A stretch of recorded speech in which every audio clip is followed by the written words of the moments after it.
I'm here in Texas after flying out of San Diego, and I wanted to take a quick moment to tell people about my frame and maybe a little bit about the engine.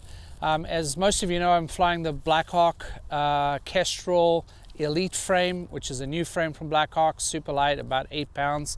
And you know, I've covered, I don't know, nearly 500 miles already. And so of course, the harness, which Blackhawk have been making for quite a while, is super comfortable. So if you haven't tried this harness and you've tried some of the others that are not so comfortable, this is the harness to actually fly. Even at 12,000 feet, nearly 12,500 feet yesterday for 3 hours. And I think I've been flying closer to 7 hours almost every day. So super comfortable. As you see, plenty of netting and also small gaps. So one of the safer models out there. One of the things that Blackhawk also did with this particular frame was they went ahead and they made the hoop much skinnier and as aerodynamic as the regular Kestrel V3.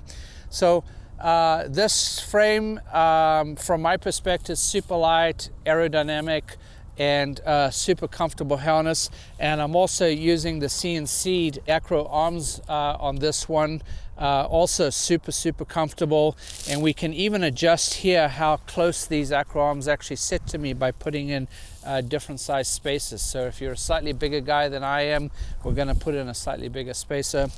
The last thing I wanted to mention, because a lot of you were showing interest about the throttle, this is not the Blackhawk throttle.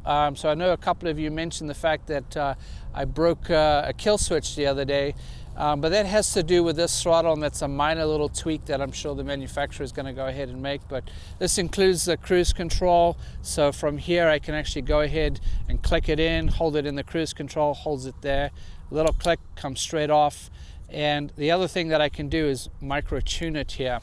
So the Blackhawk throttle, which I've used for 5 years, is super great, but I know at least one person said, oh, well, why did the throttle kill switch break? It wasn't actually the kill switch itself. It was from vibration to the connection points on the engine, which, as most of you know, is very common. So I wanted to make sure that that was absolutely clear. And as always, if you haven't tried one of these harnesses, and an amazing frame, even down to the carbon fiber rods here, makes this frame super light, and I couldn't be happier. I can't wait to keep flying across the country.